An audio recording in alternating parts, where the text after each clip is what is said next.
Hey everybody, it's Coach Collard here with ArizonaShortSaleTV.com. We're just enjoying one of the amazing Arizona sunsets. I know it doesn't show well in the camera, but if you were here, you'd be really impressed. But we've got better things to talk about. So, hey, I wanted to basically follow up from our conversations yesterday about empowerment, more better information, informing our clients so they make better decisions. I want to talk today about what better decisions look like and a little deeper into the empowerment piece. So, hopefully I'm going to press a couple of buttons here. I really would like to get some feedback. We got a few inquiries today via email and had some good dialogue with people, but I'm going to challenge you guys that there's really no right and wrong in real estate. Whoa, and I know you're going to get upset around that. I don't mean it literally, like from a personal moral value standpoint that there's no right and wrong. That's not what I'm talking about. What I'm talking about is the fact that in society today, we've got such a wide range of beliefs in America that you could be far left or far right politically and disagree on how to handle something that you both morally feel the same way about. Meaning, I get a lot of clients that see things differently financially and politically and otherwise, and one person will see short sale as an appropriate measure that's a valid tool, and another person will see a short sale as a morally inept, unconscious bad decision financially. That's wrong, you're hurting somebody, blah blah blah blah. I'm not here to say which is right and which is wrong. I'm here to say that in the big picture, it's not about right and wrong. It's about making forward progress decisions because we are where we are.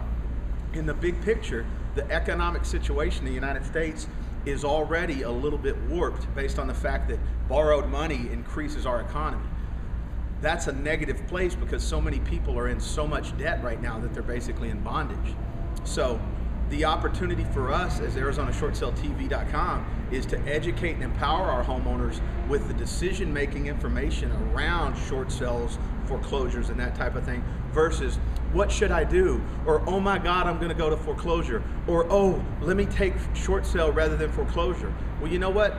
There's some repercussions. Let's just talk about Arizona, the state of Arizona, notes and deeds of trust for a moment. In a deed of trust state, in Arizona, we happen to be a non-deficiency judgment state.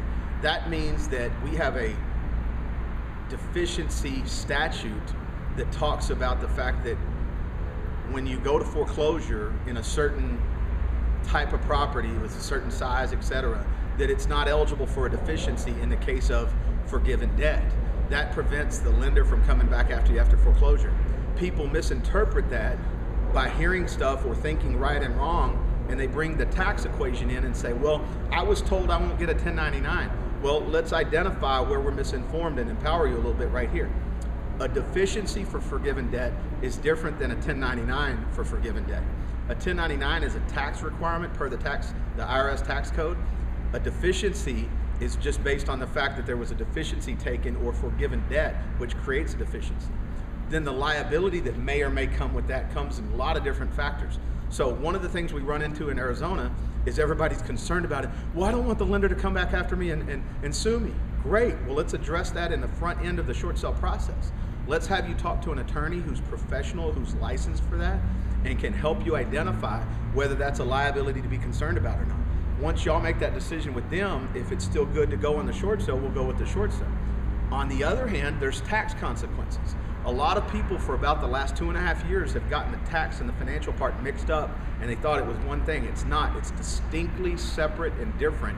And there's no, maybe I'll get a 1099, or let's request the lender not give me a 1099. It's required by law. The IRS is going to require the lender to send it. Whether they do or not is just based on whether their processes are whacked out or not. So what we're committed to is empowering you guys with more, better information, helping you to make decisions in the face of an uncertain circumstance.